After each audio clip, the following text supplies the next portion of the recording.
Study IQ IAS, अब तैयारी हुई अफोर्डेबल।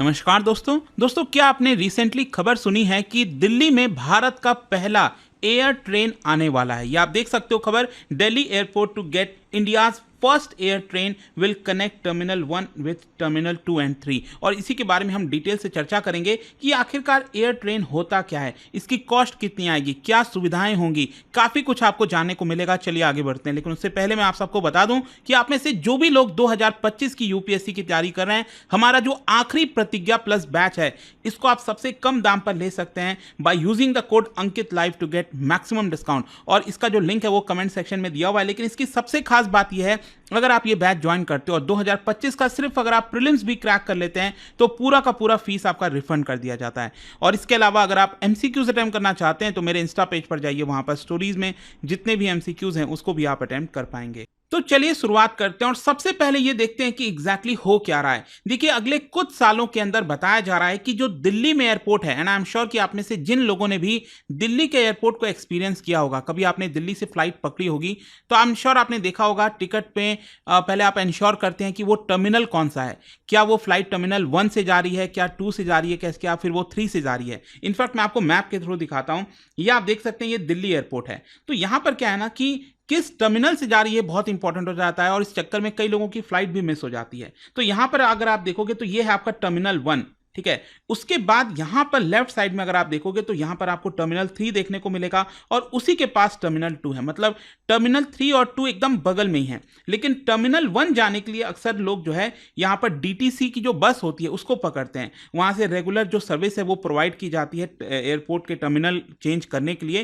लेकिन कई बार उसमें बहुत ज़्यादा प्रॉब्लम्स होता है, लोगों को समझ नहीं आता, बाहर जाना पड़ता है, दिक्कत होती है। तो इन सारी दिक्कतों को खत्म करने के लिए आप देख सकते हो यहां पर Delhi international airport limited dial, basically ये जीएमआर ग्रुप के द्वारा लेड किया जाता है और इसकी देखभाल इसी डायल के द्वारा ही देखी जाती है। उनके द्वारा ये सोल्यूशन लाया गया है कि यहां पर देश का पहला जो एयर ट्रेन है उसको लाया जाएगा इस टर्मिनल पे। मतलब इस दिल्ली एयरपोर्ट पर ये जो एयर ट्रेन है वो दौड़ा करेगी। और इसके लिए यहां पर जो डायल है, जीएमआर ग्रुप है, उन्होंने एयरपोर्ट दे फ्रांस, जो उनकी फ्रेंच पार्टनर है एयरपोर्ट्स दे पेरिस, उनके साथ मिलकर इसको बनाने की कोशिश की जा रही है। यहां पर आप देख सकते हैं, बताया यह जाता है कि दिल्ली दुनिया का one of the busiest airport है। तो ऑब्वियस सी बात है, इस तरह का प्रोजेक्ट अगर दिल्ली एयरपोर्ट पर आता है तो पैसेंजर्स को नेविगेट करने में, एक टर्मिनल से दूसरे टर्मिनल जाने में काफी आसानी हो जाएगी और एक ये रिवोल्यूशनरी की तरह होगा। यहां पर फास्टर, एफिशिएंट और स्ट्रेस फ्री एक्सपीरियंस लोगों को मिल पाएगा।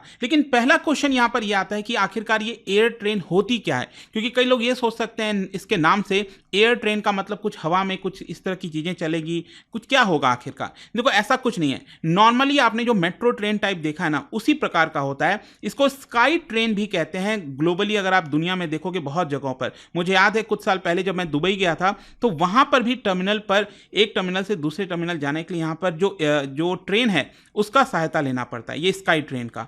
तो ये बेसिकली अगर आप देखिए तो जो पूरा सिस्टम वर्क करता है, it is based on monorail. मतलब एक्चुअली आपने कई बार देखा होगा, एक तो जो दिल्ली में मेट्रो चलती है उसमें पटरी होती है, नॉर्मल जो रेलवे लाइन होता है उस प्रकार का।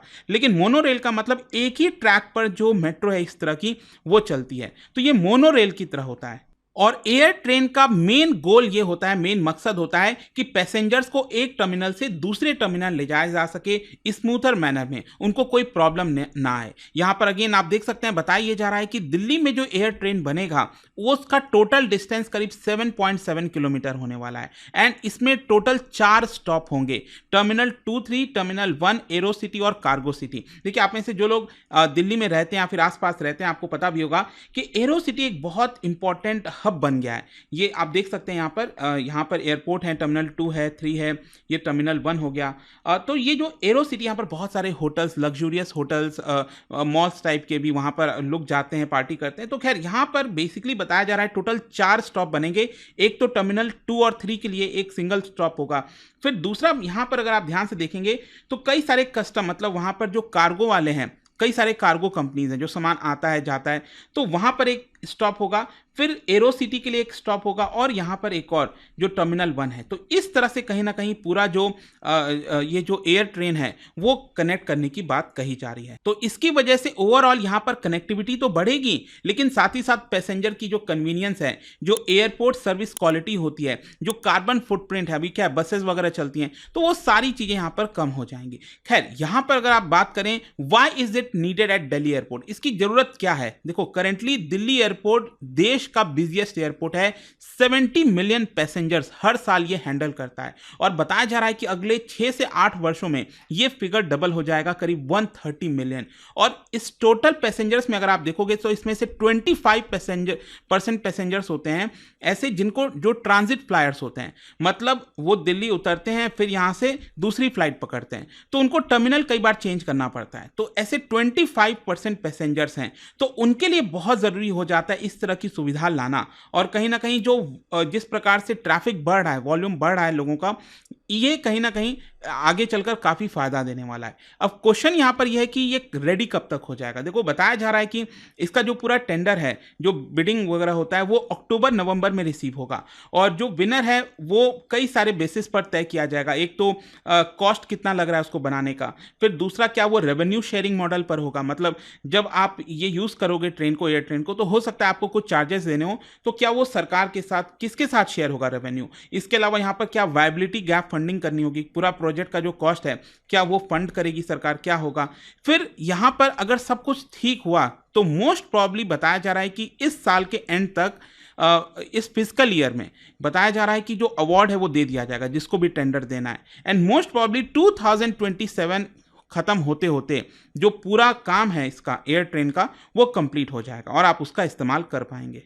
और ये सारा जो प्रपोजल है, टाइमलाइन है, बताया जा रहा है कि सरकार के साथ, यूनियन एविएशन मिनिस्ट्री के साथ शेयर किया गया है डायल के द्वारा, जो दिल्ली इंटरनेशनल एयरपोर्ट लिमिटेड है, अथॉरिटी है, उनके द्वारा। खैर, यहां पर अगेन एक चीज मैं आपको और बताता हूं, ये अभी जो मैंने आपको बताया इसमें टोटल 4 स्टॉपेज होंगे। यहां पर एक और दूसरा ऑल्टरनेटिव भी बताया जा रहा है जिसमें 6 स्टॉपेज हो सकते हैं। बेसिकली क्या है ना कि जो भी मैंने आपको मैप दिखाया था, यहां पर एरो सिटी में और ज्यादा इसको घुमाकर, मतलब होटल्स के लिए जो है इस तरह की 2 स्टॉप और ऐड करने की बात कही जा रही है। टर्मिनल 1, टर्मिनल 2, 3, एरो सिटी, और यहाँ पर 2 स्टॉप और अगर ऐड हो जाए होटल्स के लिए और ऑफिस के लिए तो टोटल 6 स्टॉप हो जाएंगे। लेकिन इसका जो टोटल लेंथ है वो अभी क्या है कि प्रेजेंट वाला जो रूट है उसमें 7.7 किलोमीटर का है, लेकिन नए वाले ऑल्टरनेटिव में बताया जा रहा है इसमें टोटल 8 किलोमीटर का रूट होगा। तो अब देखना होगा कि क्या ये 8 किलोमीटर वाला चूज किया जाता है या 7.7 किलोमीटर वाला, क्योंकि मेन प्रॉब्लम क्या है 8 किलोमीटर के साथ कि अगर ये लंबा वाला रूट लिया गया 8 किलोमीटर वाला, तो यहां पर एक तो स्टॉपेज ज्यादा है, तो टाइम ज्यादा लगेगा एक टर्मिनल से दूसरे टर्मिनल जाने में, और साथ ही साथ क्योंकि ये एयरपोर्ट के लिए है तो यहां पर फुल प्रूफ सिक्योरिटी प्रोवाइड करनी होगी नॉन टर्मिनल स्टॉप्स पर भी, तो उसके लिए एक्स्ट्रा खर्चा आएगा, सिक्योरिटी पर्सनल वगैरह आएंगे, तो वो अभी तलाशा जा रहा है कि कौन सा यूज करना है, कौन सा बिडिंग होगा। खैर, यहां पर फाइनली क्वेश्चन है कि इसका टोटल लागत कितना आएगा, कॉस्ट कितना आएगा। देखो, यहां पर बताया जा रहा है कि करीब 35 करोड़ रुपए का खर्चा आने वाला है, लेकिन सरकार ने यहां पर साफ साफ कह दिया है कि देखिए, आप कोई भी डेवलपमेंट फी अभी पैसेंजर से नहीं लेंगे, मतलब जब तक ये पूरा प्रोजेक्ट कंप्लीट नहीं हो जाता और जब तक पैसेंजर्स इसका इस्तेमाल करना स्टार्ट नहीं कर देते, तब तक आप पैसेंजर से कोई भी एक्स्ट्रा फीस नहीं लेंगे। अब मैं ये किसकी बात कर रहा हूं? देखो, जब भी आप एयरपोर्ट पर कोई टिकट वगैरह लेते हैं किसी एयरलाइन का, तो उसमें वहां पर कई सारे चार्जेस भी होते हैं, जैसे यूजर डेवलपमेंट फी, जो फ्लाइट होती है उसको पार्किंग करनी होती है, एयरपोर्ट की सर्विसेज आप इस्तेमाल करते हो तो उसका आपको चार्जेस देना होता है, यूजर डेवलपमेंट फी। तो कई बार क्या होता है कि यूजर डेवलपमेंट फी में ही इस तरह के जो कॉस्ट हैं वो ऐड कर दिए जाते हैं। फॉर एग्जांपल मैं आपको बताता हूं, मुंबई एयरपोर्ट ने क्या किया था 2016 से 2023 में, अगर आप कोई भी टिकट मुंबई की है, अगर आपकी मुंबई से फ्लाइट ले रहे हो या फिर लैंड कर रहे हो, तो वहां पर डोमेस्टिक पैसेंजर्स के लिए 20 रुपए ऐड किया जाता था और इंटरनेशनल पैसेंजर्स के लिए 120 रुपीज, क्योंकि यहां पर जो आपका मेट्रो की सर्विसेज है उसको वहां के एयरपोर्ट पर लाया गया था, इसी की वजह से ये चार्जेस लिए जा रहे थे।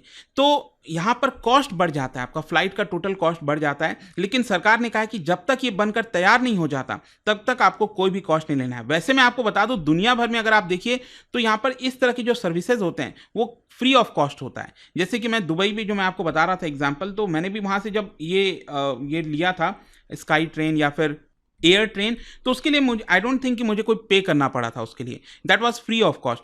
तो यहाँ पर भी हो सकता है कि जब इसका टोटल कॉस्ट निकल जाएगा तो इसको भी फ्री कर दिया जाएगा, वो तो समय बताएगा यहाँ पर। बट आई होप कि इस वीडियो के माध्यम से ये जो पहले एयर ट्रेन की बात कही जा रही है वो आपको समझ में आ गया होगा। और जाने से पहले एक इंटरेस्टिंग क्वेश्चन आप सभी के लिए, क्या बता सकते हैं समय समय पर जो एक्सचेंज कंट्रोल मैनुअल ये रिलीज किया जाता है, basically it is in context with foreign exchange in India, इससे रिलेटेड एक मैनुअल रिलीज किया जाता है, एक्सचेंज कंट्रोल मैनुअल, ये किसके द्वारा रिलीज होता है आपको बताना है इन चारों में से। इसका राइट आंसर आप सबको पता है, मेरे इंस्टाग्राम पर तो मिलेगा ही, वहां पर अगर आप नहीं हो कोई बात नहीं, टेलीग्राम से ले सकते हैं इसका सही उत्तर। मैं कई सारे जो MCQs हैं वो यहाँ पर स्टोरीज में डालता रहता हूँ। अगर आपको PDF चाहिए तो टेलीग्राम पर आइए, अलग अलग सोशल मीडिया पर आप जुड़ पाओगे। और जैसा मैंने आपको बताया, अगर आप UPSC की तैयारी कर रहे हैं, कोई भी बैच चाहते हैं, you can simply use this code Ankit live to get maximum discount. And I hope की वीडियो आपको पसंद आया होगा। मिलता हूँ आपसे next time, till then thank you very much, see you soon. Study IQ IAS, अब तैयारी हुई अफोर्डेबल।